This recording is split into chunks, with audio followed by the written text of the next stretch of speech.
This meeting is being recorded. Okay. All Sorry right, about that. I probably changed it. So No, I accidentally touched it. Okay. All right, I've got my crystals and my magician card. There's like a light on this computer. My magician wand. Okay. Okay. I use I have a big piece of amethyst Yeah. and then crystal quartz.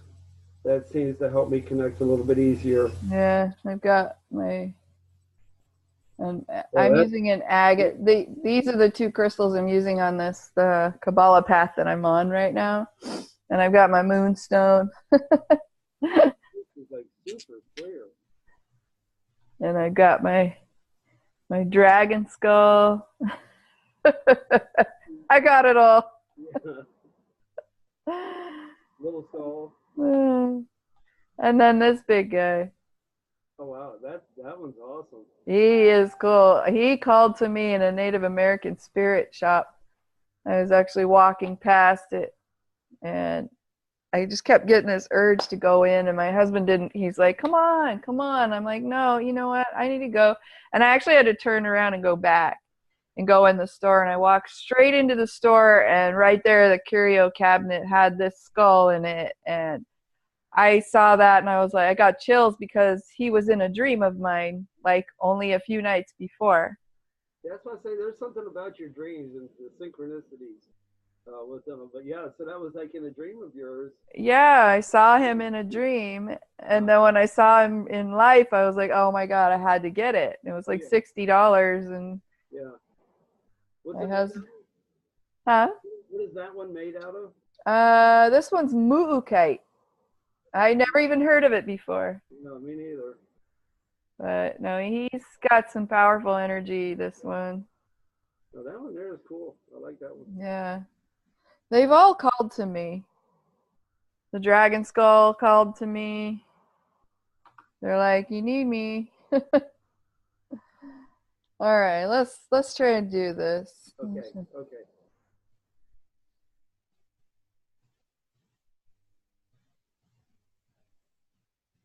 I'm just gonna get relaxed. I'm centering in my heart center.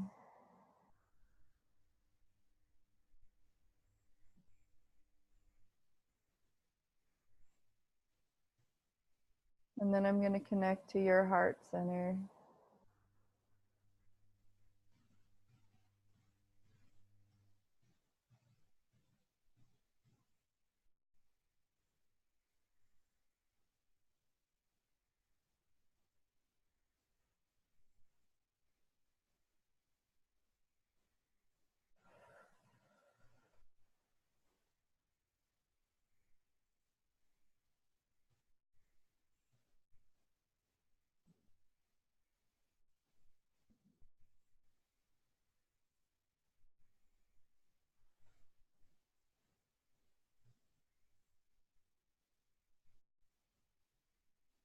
So right off the bat, I'm seeing a coyote. And he's jumping in circles. He's very playful. He's like a puppy.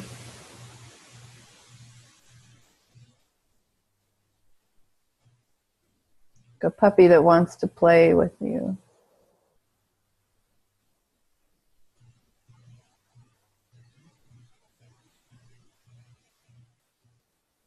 And now I'm holding his leash. And he's taking me for a walk.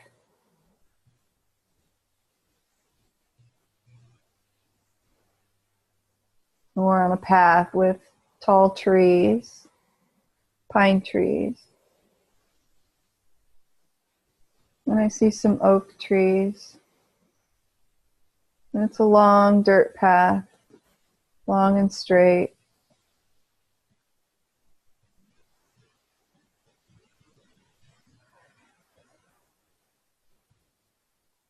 We're walking the path.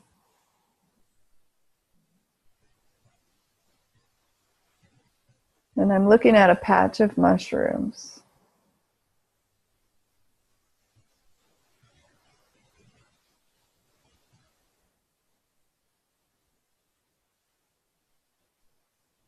They're Amanita muscaria. They're the red ones with the white spots on them, red caps with a white spot.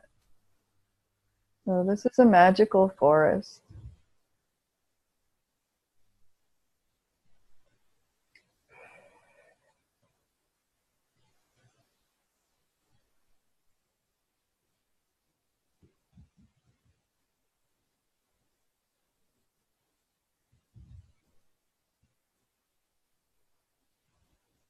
And I see a little gnome. He's just tending to his yard, his little yard. Got a little door in the tree. And he smiles and waves at me.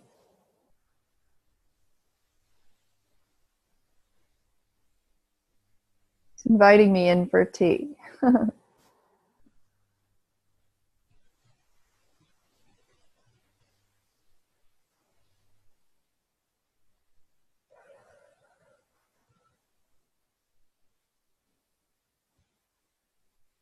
But I'm too big to fit through the door. So he gives me a spot of tea.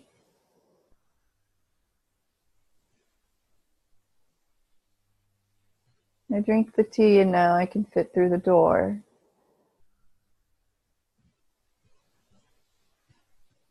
I knew there was going to be a dog coming.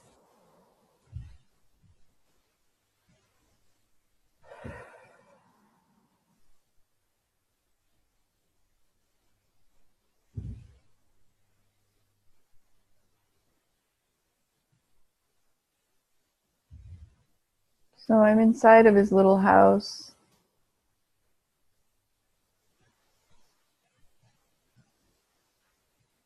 He's showing me around.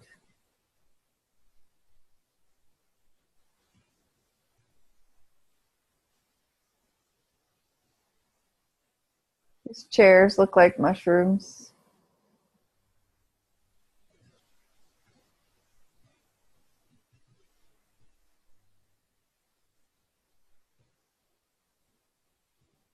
He's showing me a picture of his family. And they're all little gnomes with little gnome hats.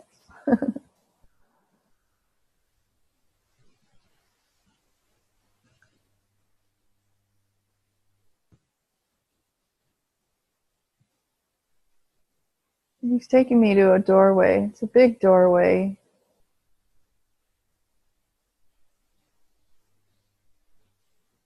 We go through the doorway. And it's dark in here.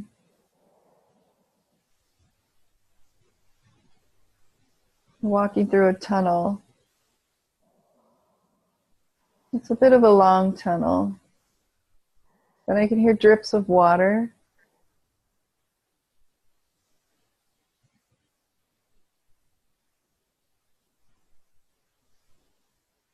He shines a light and I can see crystals hanging from the ceiling of this tunnel. It's like a cave. And now I can hear water running, like a stream or a babbling brook.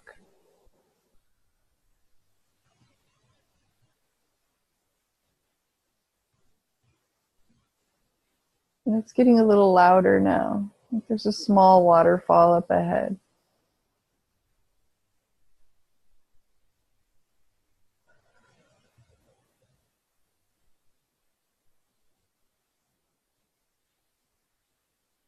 And he takes me through another opening in this cave.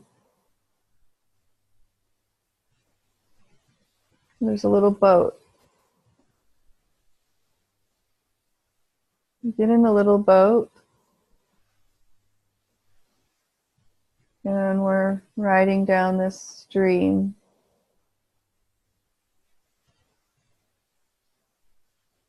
And we don't have to row. I'm just going with the current.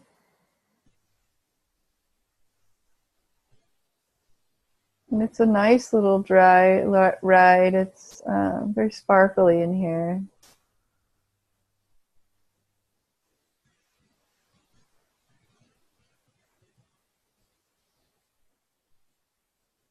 I'm seeing a big, really pretty pink crystal. It's like faceted crystal.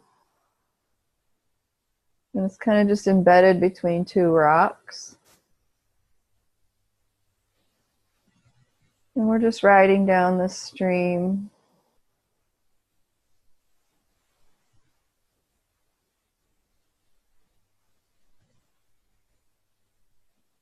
And the current's going a little bit faster now.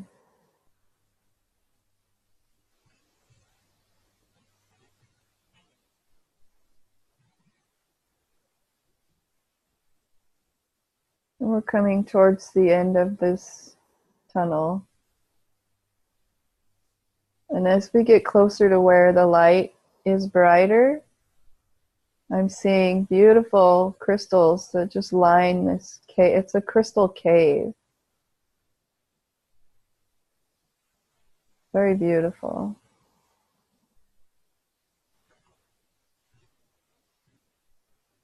And it's bright outside. It's sunny.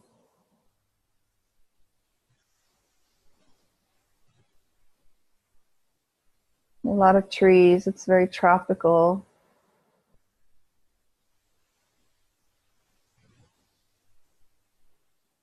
I can hear the birds, tropical birds.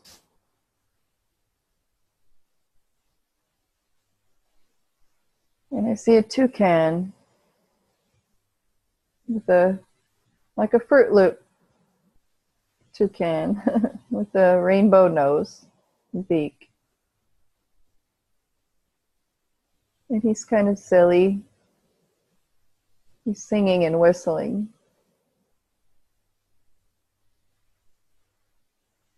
And he's dancing around.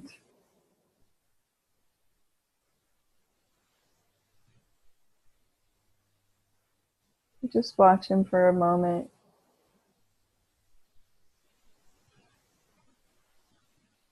We continue on the path.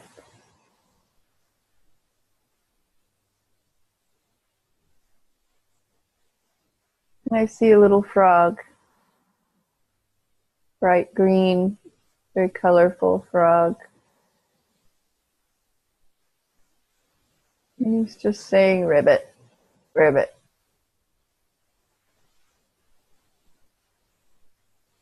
And he blows out his chin, puffs it with air.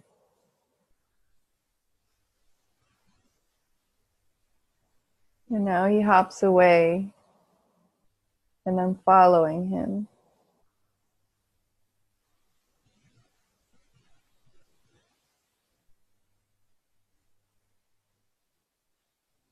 He's taking me deep into the forest. I can see little beings peeking out from behind the trees. Curiosity.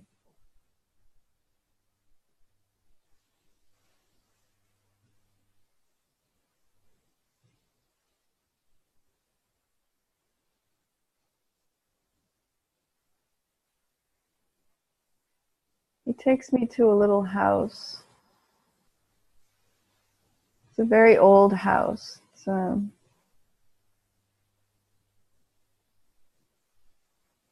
But it's really cool looking. It's like a tiny castle in a way. It looks like a tiny castle, but it's big enough for me to go in. But it's the size of a regular house. That just built to look like a castle. I can see smoke coming out of the chimney. It's got beautiful leaded glass in the windows. Some nice little garden, a lot of pretty flowers all around it. And the house is purple. On the outside of the house, it looks like it has purple dragon scales on it.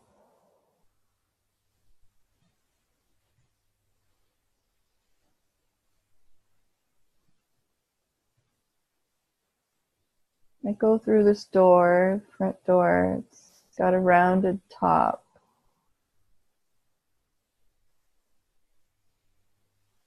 Now I'm in the house and I sit down in a chair.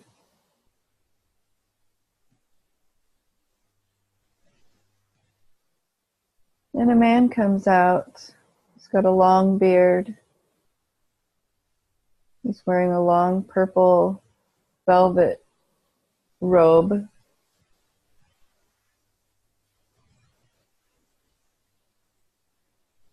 He's cooking something up in the kitchen.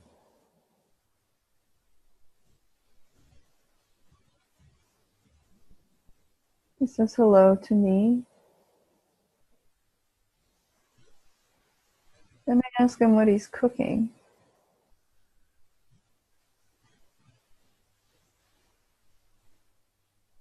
It's a very special recipe.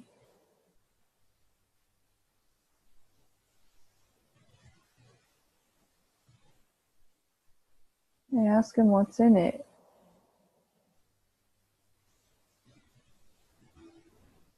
He says it's got gold and silver and platinum.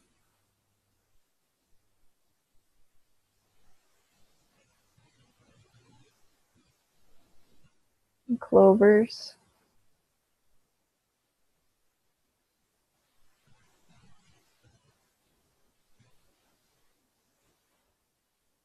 It looks kind of milky.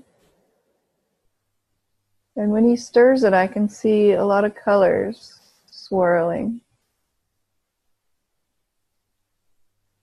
They're kind of frothy bubbles on the top that are very colorful.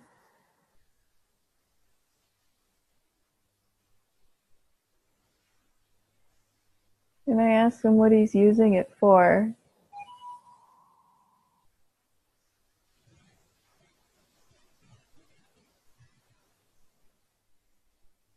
He explains to me that it can help him see. It helps him see.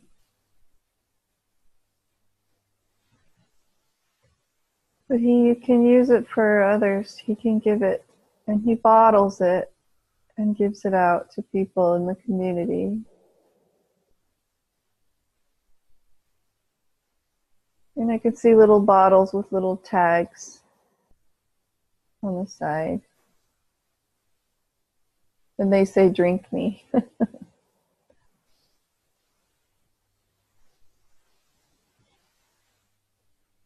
He offers one to me and I drink it.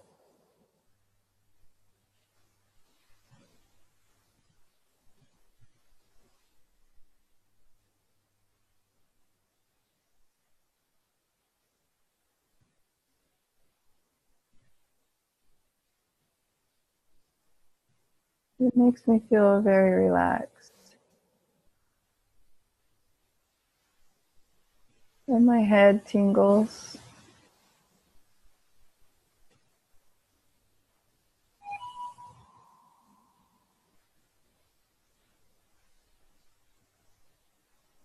And now I can see beyond time and space.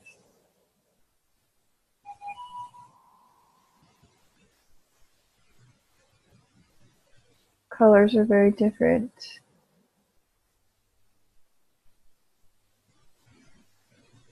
The colors are indescribable.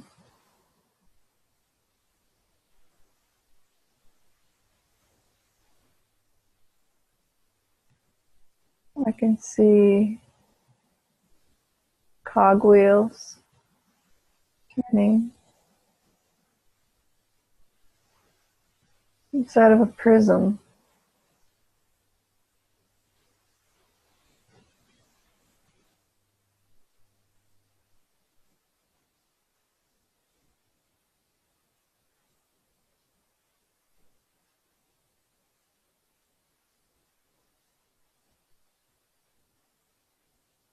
I see time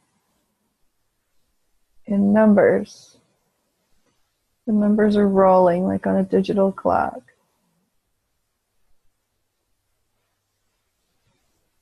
The numbers are rolling. Some are going forward, some are going backward. It's a little disorienting because I don't know what it means.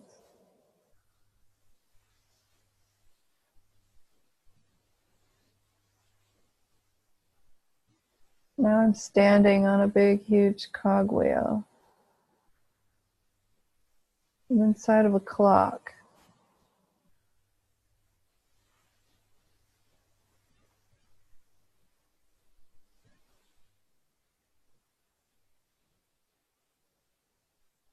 I ask him what all this means. What is the significance of this?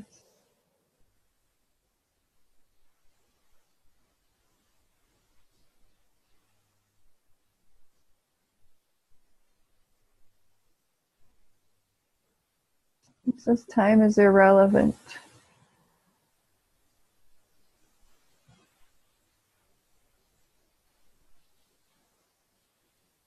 There is no time. Time is an illusion.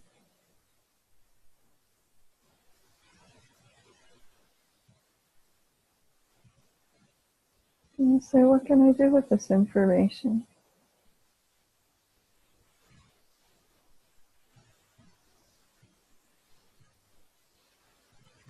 He says, in your mind, you can go forward and back and sideways and up and down. It doesn't matter.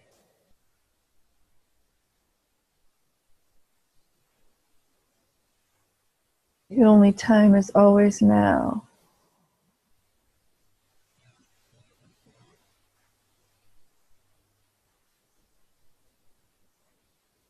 You learn from the now. Let go of anything that's not in the now. Be present.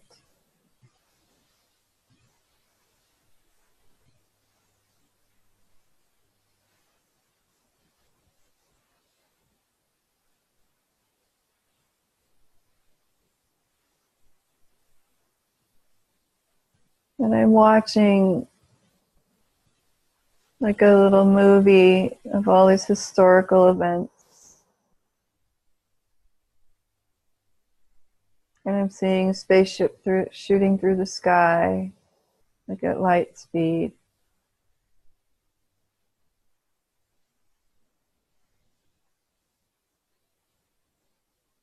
And I can see the cosmos.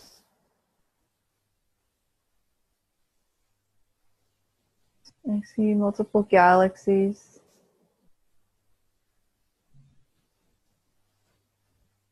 All the galaxies are in a spiral-like pattern.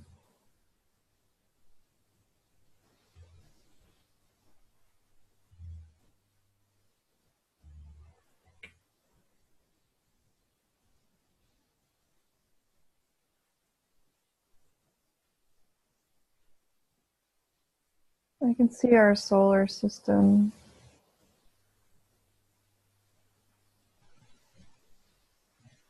I see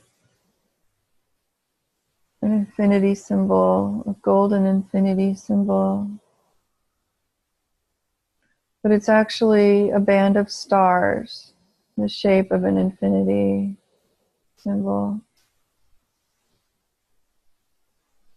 And he says, you are an infinite being. You have been here, you have done that.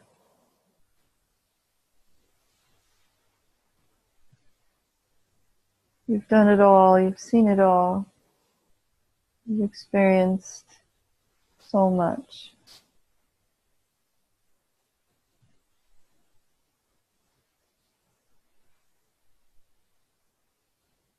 You are an eternal being.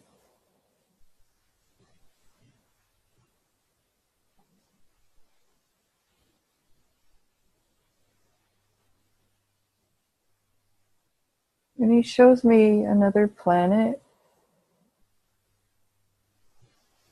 It's also a blue planet.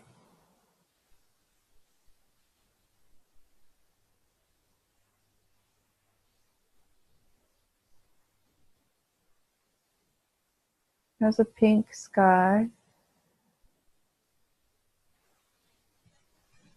You can still see all the stars. The stars glow in different colors.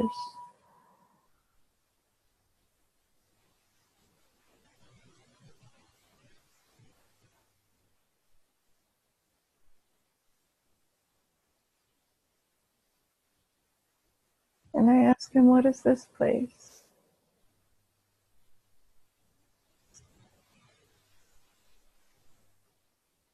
He says, it's a place you've been many times.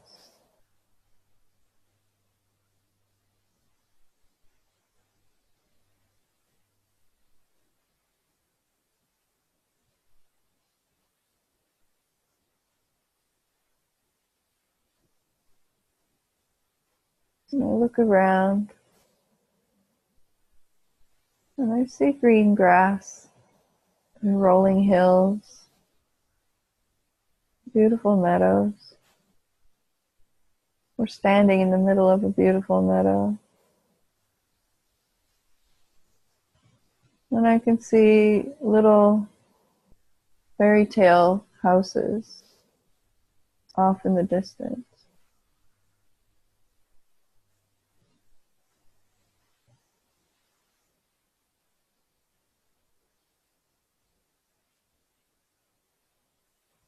And I ask him what else he can show me.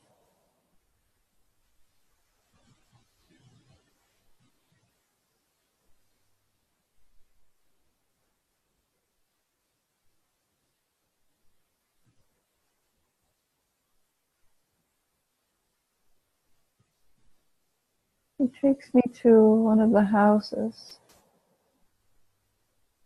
And there's a woman with long black hair all the way to the floor. And she's tall. She's very beautiful.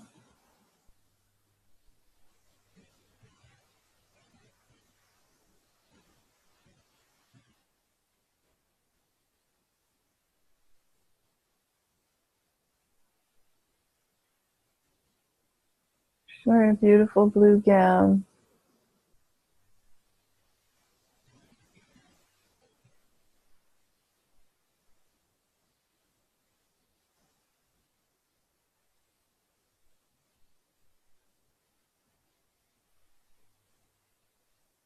She's taking me for a walk.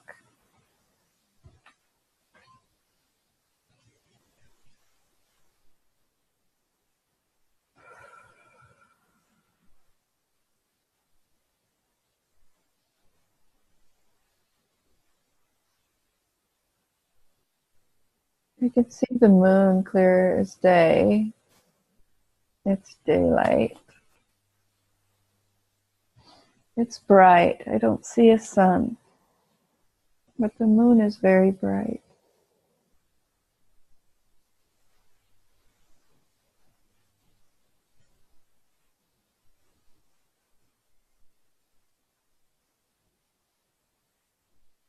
And I see a little tiny dog. He's running alongside us, following us, to just kind of caught up with us. We're walking, and I'm noticing her beautiful dress has a long train. She's very fancy.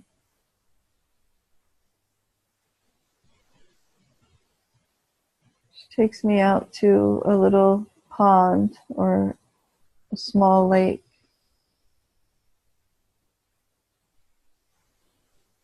And we sit down next to the pond. We're looking at ourselves into the water. It's like a mirror. She drops a flower into the water.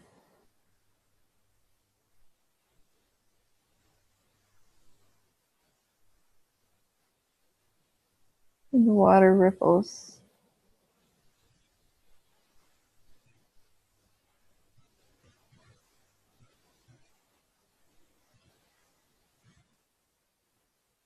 I'm seeing a train. I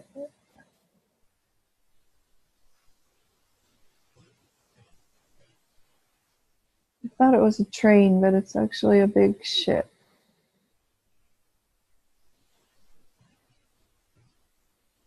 I'm seeing a ship in the water. And it's on the ocean.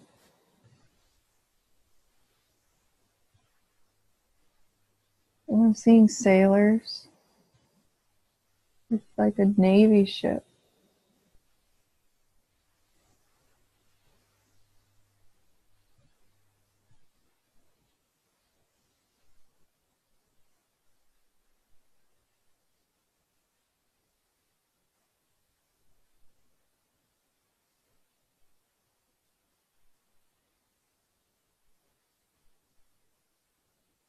And the soldiers are, the sailors are doing all their work, mopping the floors, fixing things. Some are marching along the side.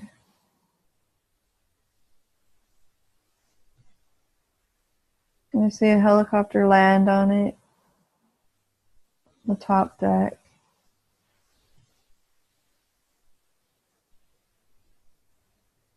And I say, why are you showing me this?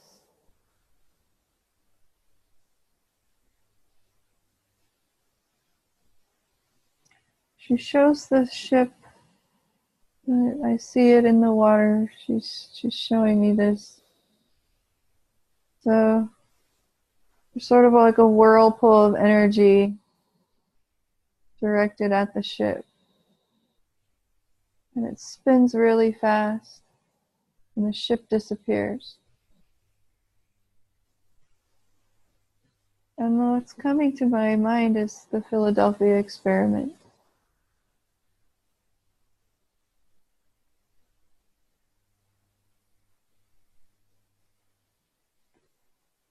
And she tells me how sometimes souls can just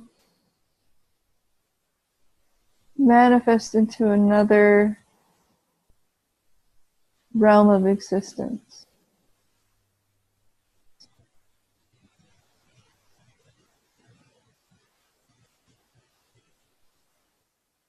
And there was something about that day being an important day for humanity.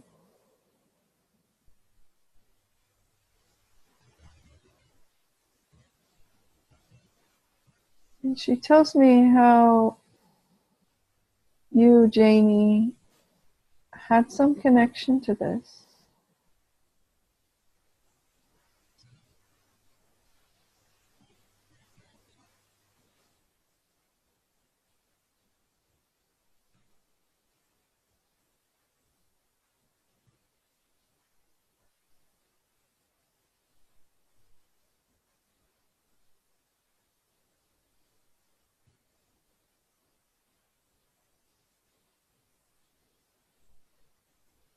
I was asking her what this connection could be, and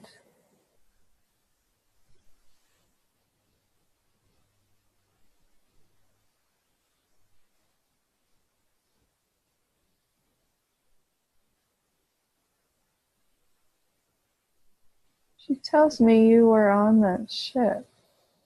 Some aspect of you.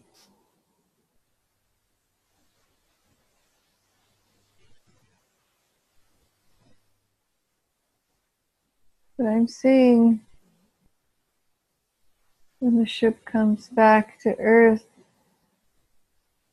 how the men were, some were plastered into the side of the ship and melded with the floor, and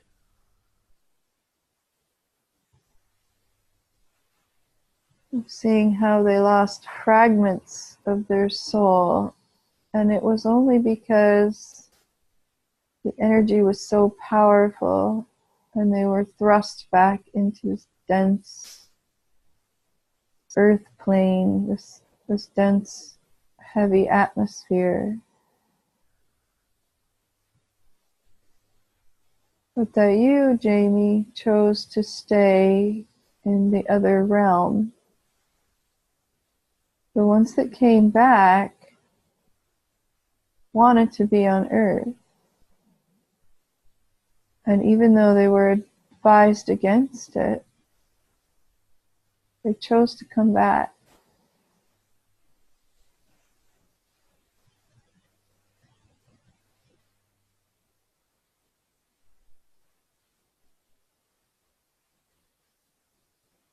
And she wants you to know how powerful you are and that you have the ability to transport yourself to other realms and you have free will.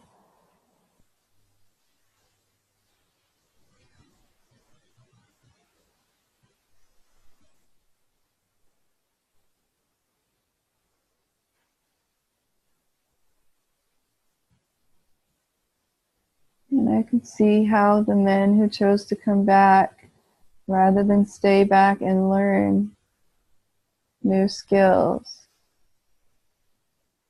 that their egos and their families and their strong desire to be here, they learned a very valuable lesson too.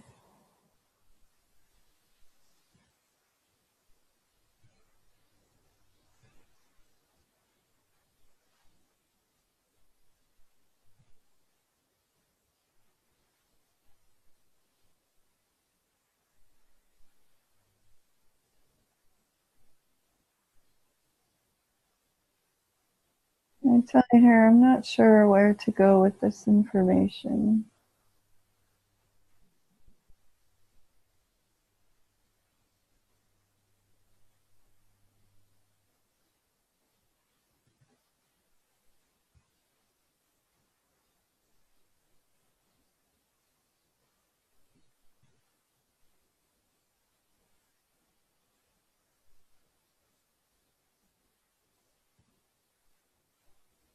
She's saying to let go of what you think you know.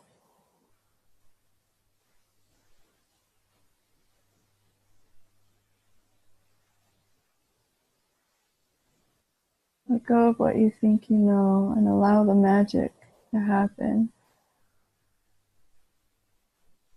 The more you let go of what you think you know, the more magical your life will become.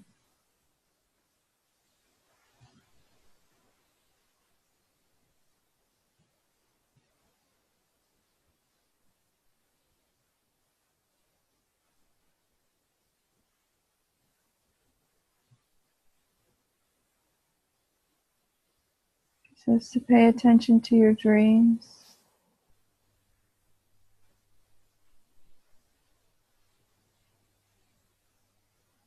Because you have many special travels in your dreams.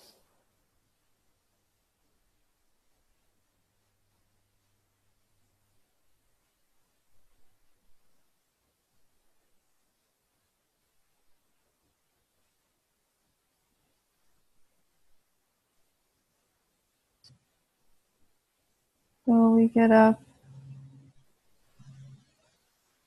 and walk away from the water.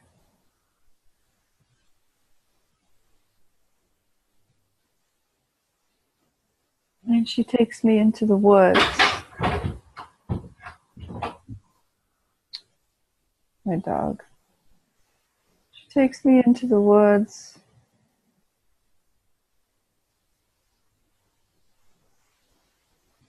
And she takes me to a special tree.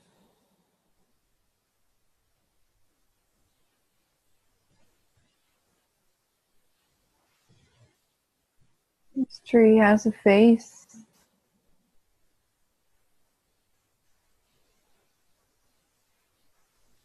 And I see its eyes open. And he smiles at me.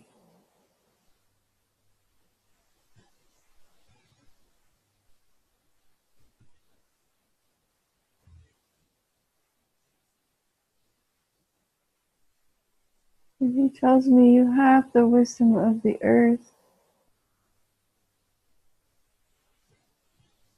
It's in your roots.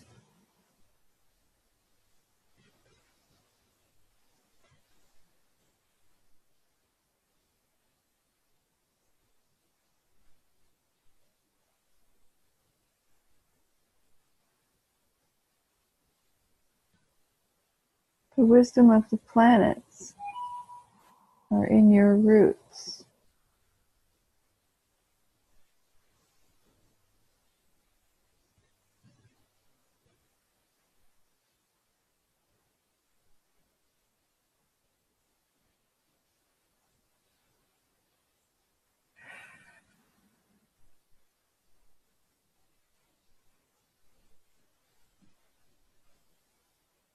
When you are grounded and rooted in the earth,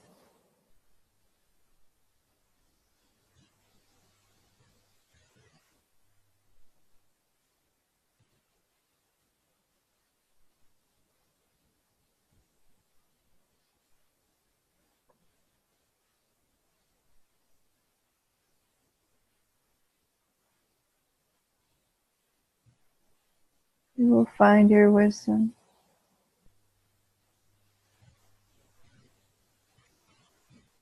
You will remember the truth of who you are. And he says to connect with the trees, because the trees can impart much information. The trees will help to balance your energy field.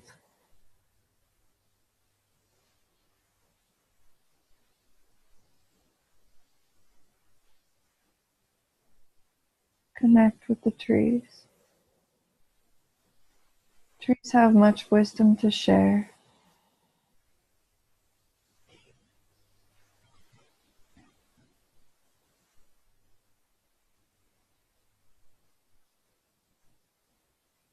So sit at the base of a tree and meditate and contemplate the wisdom of the trees. You will hear the wisdom in the rustling of the leaves. You will hear the wisdom in a breeze. You will feel the wisdom in your knees. Sit with the trees.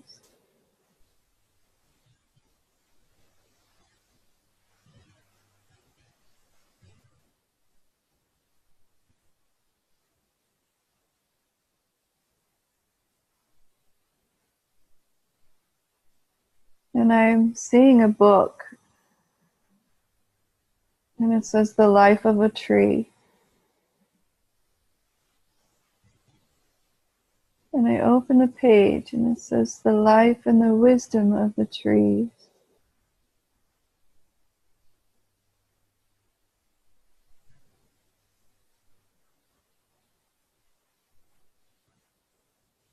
It's in your knees.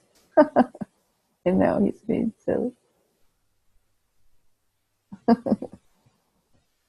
He's laughing.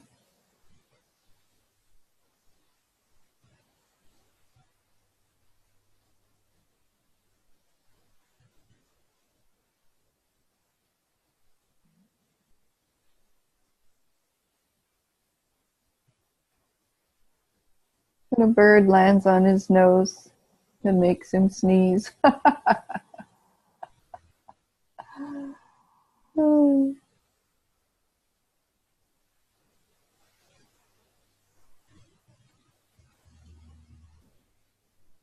So I sit at the base of this tree.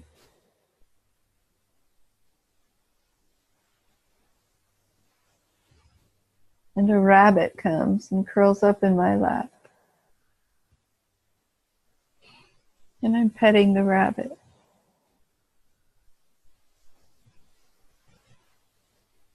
And I give the rabbit a carrot.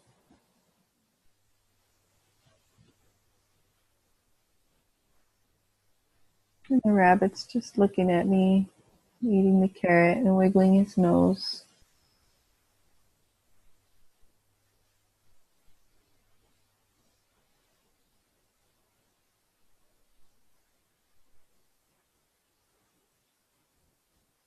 And the tree tells me,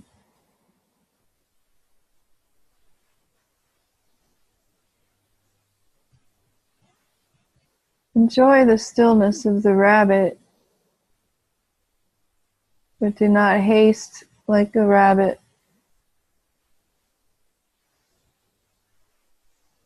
And I ask him to explain to me what this means. And he says that rabbits tend to rush.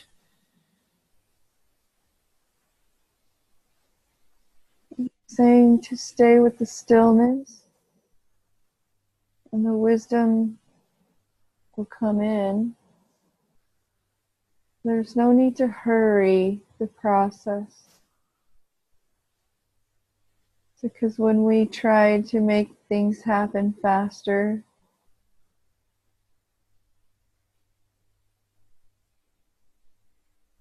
we lose information in the process.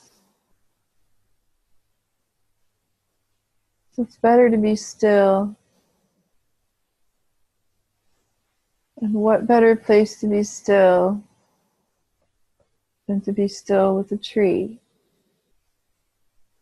Trees can teach us a lot about stillness.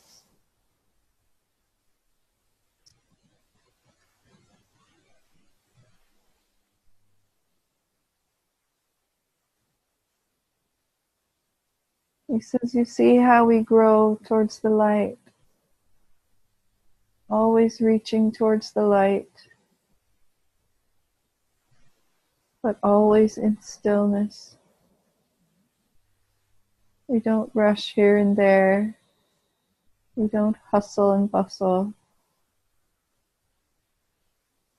We sit, deeply rooted in the earth, feet planted on the ground, reaching towards the light. And we grow big and tall, reaching towards the light. We just continue to grow and grow. And we can grow for hundreds of years, your earth time.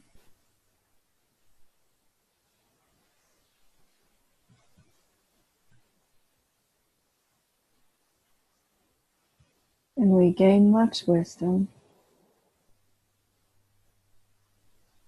And knowledge and wisdom are two different things.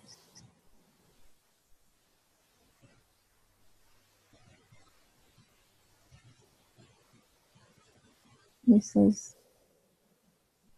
so our books are made of our branches.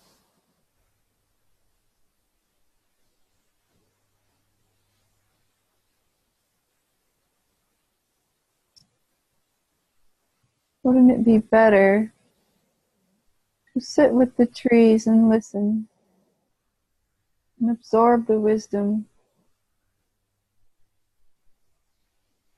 than it would be to kill our trees and write your own knowledge in the book?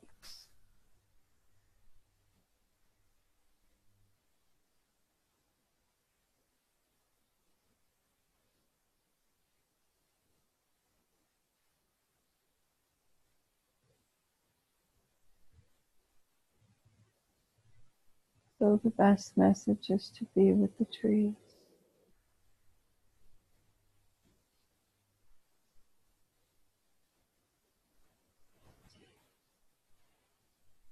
I say thank you.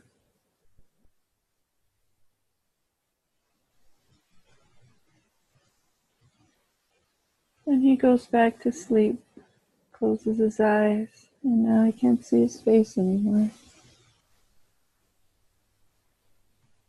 So we walk through the woods. We go back on the trail. And we walk in silence.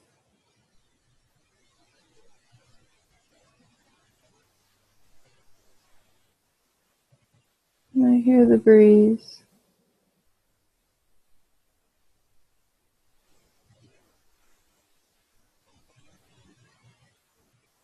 I hear the leaves.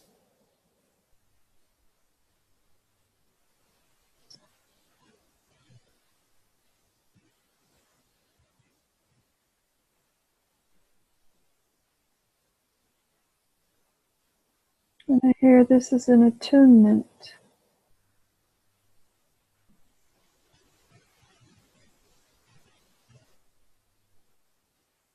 Tuning into a different frequency.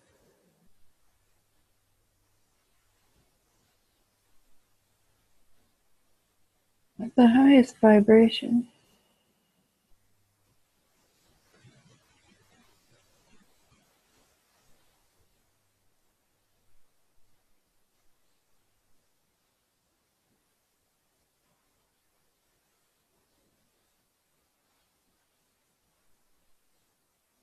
And she walks me out.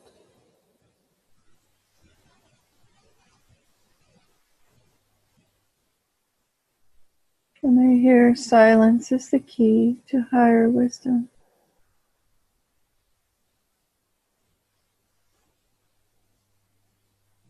Be still and know who you are.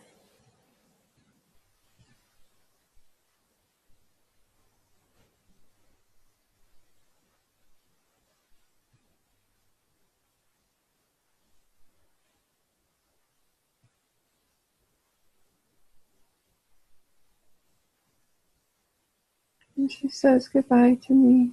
I'll see you another time, another place.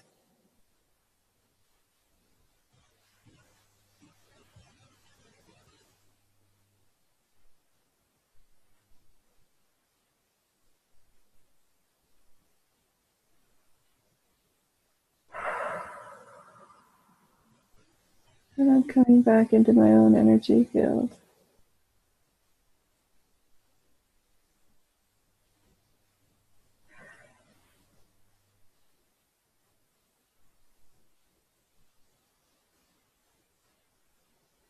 That was interesting. I didn't think I could do that. You have no idea how deep that was on so many levels, aspects that I haven't even mentioned to you before. Yeah, so I can tell you about a few that really stood out to me. Wow. Mm. And so I was in a meditation at the same time, and there were some of the things that you brought up that I actually felt before you even said them. Wow. And well, one of them. Well, first off, the infinity symbol. That's something that's been coming up reoccurringly over the last few months, and then time, moving forwards and backwards. That also, which it's something that I've thought a lot about and experienced in meditations about how time is an illusion. It's neither moving forward or backwards. There is only the now, and it's infinite. And so that's something. But that's on a small scale to some of the other things there. But that's something that I've experienced myself over the last few months is the infinity symbol, and then time moving forwards and backwards, both at the same time. And so that stood out to me right there to begin with. And then you talked about the ship, and I knew before you even said anything about the whirlpool or that it was going to the Philadelphia project, and I don't know why, but I knew that before you even said it, and I don't know what the connection. Evidently there is a connection because I knew it before you even said it. Yeah. And Could you have had a connection with that, like in another life or something? I mean, when was that? The 40s or something? yeah, so that was before I was born, and so I I guess so. I've done, meditations on past lives, and I've had images, and the only thing I've received during those meditations are images of the end of several lives, and going all the way back to medieval times. Uh, None of them were good endings, but I was once drowned on a Navy ship, but this was like a Navy clipper ship, which was back in like the 1700s. Uh, that the ship actually was sunk in a battle, and then there's a few other. I was in Atlantis, and at the end of Atlantis, these were all images of the end of my life. I didn't have a vision of or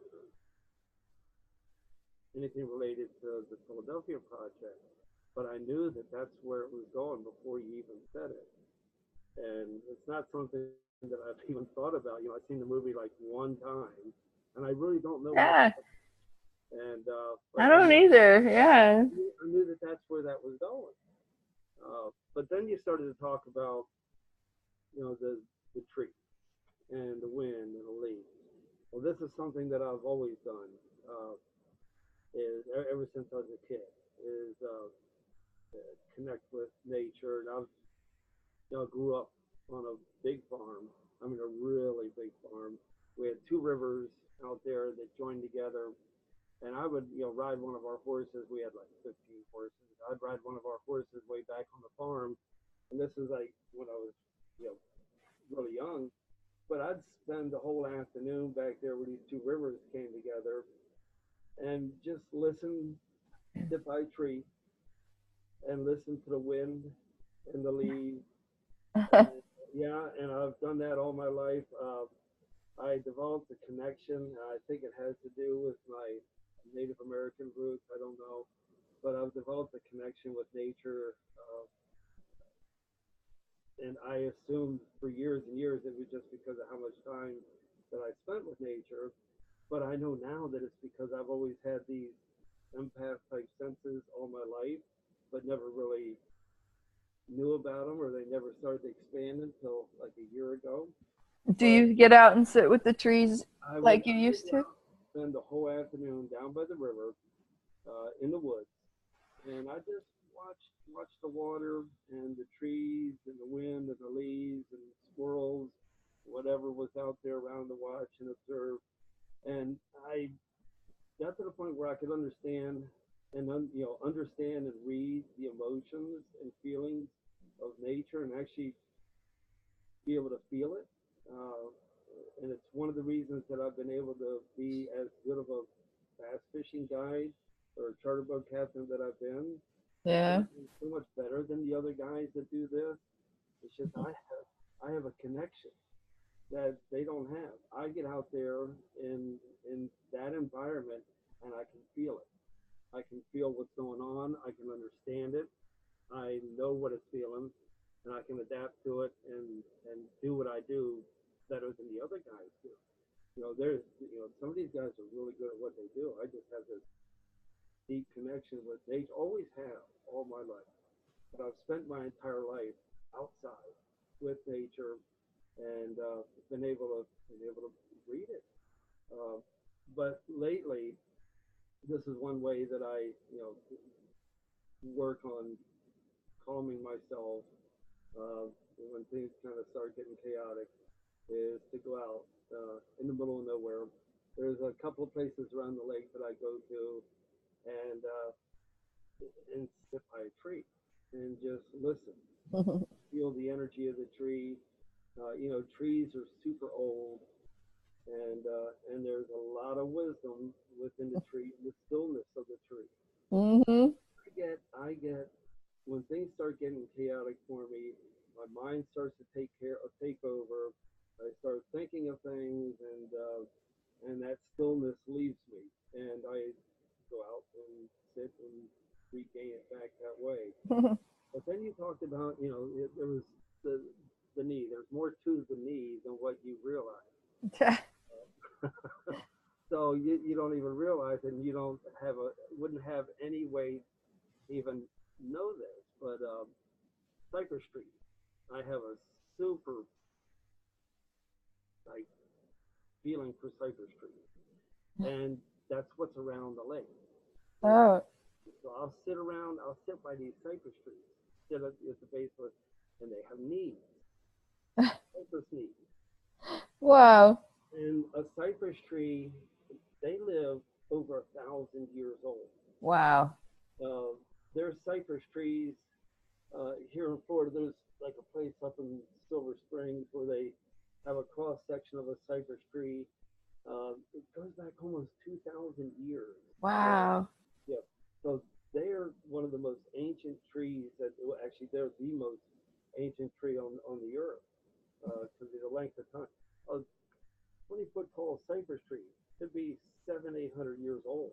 Jeez. They're super slow growing trees. Do you mind if I go to the bathroom real quick? Yeah, I'll be right here. Okay, I'm sorry. Hold on one sec.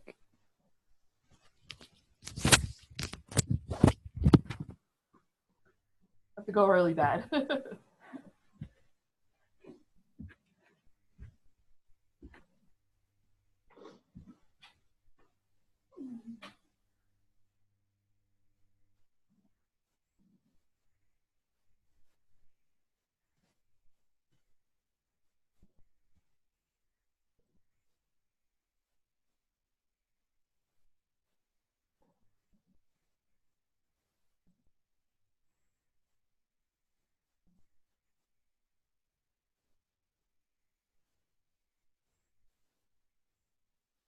Blue light is terrible.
I guess I should have paused it. My dog had to go too. So you can always edit just the video part or the reading part, and but however you want to do that. I hate this blue light on this computer. Like it's getting ready to rain, so it's got like this blue light shining right in my face. Oh. But so I'm not pale looking like that. I'm like really tan. The sun all the time, and it's got like this blue LED light. So yeah. I wondered if they were encouraging you to get out more with the trees, but I don't know how much. Maybe there was a message for me too, Well, it could be. Because sometimes when I do readings, I get messages for me and the person I'm doing readings for. But yeah, it could be that as far as getting out, because over the last couple of months, I've been, non-motivated to do, much of anything, just because of, knowing that yesterday was coming, and now that it's here, it's not a big deal, but the anticipation of all that coming and being, the end of 39 years, that's a tough thing to begin with. I've done that since I was 20 years old. Yeah. But when I first came down here, um, I never used to. I've always, and this is something that was in your reading somewhere, uh, but I've been like always been like a daydreamer, and have dreams. And when I have a dream of what I want to do, that's what I'm going to do, whether anybody thinks it's the right thing or not. And when I was a kid, me and my dad used to be customers of this company, Freelancer Guide Service. We used to come down here and hire Ed or one of his guides every year. I decided when I was 13 years old that this is what I was going to be doing. And I was going to do this all my life. Everybody always told me when I started getting older, well, you need to get a real job like everyone else. You can't fish for a living. That's not a job. People do that, and you can make good money doing that. Why not? It's been a good career, and we've become the largest, oldest, and busiest freshwater charter boat company in the country. Wow. We've been there for a long time, and so I took it from being very popular to the next level and then the next level and the next level. But that's the perfectionist part in me. But then it's also this ability to feel and read nature. And when I take people out on the boat with me, it's like a it's like a nature experience with Jamie, So they're not just fishing charters, I'm out there in connection, and I do what I do, and I get a lot of people that like what I do. You can't still like go out and help? Oh no, I go out and fish, but I can't be a cat. I can't do charters. You got to be a licensee. You got to be a licensed captain to do what I do, and we got to be commercially insured. We're on random drug testing programs, which I had to figure out how to work that out for like 12 years. But so it's regulated through the Coast Guard. It's a U.S. Coast Guard captain's license. It's a lifelong title and license, but it has to be kept active. So once I got the diagnosis of the MS and it was actually official, I can't lie on these forms, because then that's a federal offense if you lie on the renewal form. And they do background checks. They do a Homeland Security check on us. So they check everything about you that there possibly could be checked. We can go in and out of ports. And so because of that, since 9/11, they have a lot of regulations on captains. And so no, I can't do that anymore. That sucks. But it's all right. I did it. You're moving into a new thing. I did it. Yeah, exactly. I did it. Well, that was part of something that was in your reading also, moving from one part in life to another. But I did it for 39 years, so I can look at it that way. I did it longer than what anybody does, and all the experiences and amazing times of doing it. And now I'm moving on to another passion of mine, and that's this. And it's more than just that. It's a purpose that I'm supposed to follow. So I'm doing that, and so that's what I'm doing now. But I was really curious about the knees, and you said the cypress trees have knees. it jumped out at me as soon as you said it. I understood it right away. Wow. I go sit by cypress trees, and cypress trees have cypress knees. I never knew that. I thought it was really funny. I was like, knees. And and you can feel it in the knees. Well, I sit in between these cypress knees. They're all around me. Wow. So you can sit there and you put your hands up on the knees while you're sitting next to the tree. Oh, wow. So that, yeah, so yeah, that was I had pretty no idea. cool. But so you don't give yourself. You said something a couple weeks ago about not having the kind. You need to have. You're very good at doing that. So there shouldn't be any reason for you not to be confident because you're very good at it. Thank you. So yeah, so it was a journey. It was really amazing at how many things were touched on within it, and it was really good. It was fun too. Yeah, it was fun too, and I was there along the journey also. And like I said, during certain parts of it, I knew what was coming before it came. You talked about an old house. Now I lived in a house out on that farm. It wasn't purple, but things showed themselves different and dirty. But this was a really old house. It was actually built in the 1600s. Wow. Like 1680s, somewhere in there. And it was Howard County, Maryland. And it was the first house ever built in the county. Actually, the entire county belonged to that house. And it was a land grant from the Queen of England. Wow. Called the Four Brothers Land Grant. And the house had a name. It was called White Wine and Clarinet. Every stone, this house was built out of boulders that were like 3 feet thick and 3 feet tall. They were all brought by ship from England. I don't know why they brought rocks from England to build the house because there's plenty of rocks in Maryland. But they did. They felt that they needed to bring their sandstone, and they were all brought by ship over from England. And before we moved into that house, there was a witch. My dad owned the property, but we didn't live at the house yet. We moved in there when I was like 8 years old. There was a witch that lived in there. My dad used to rent it out.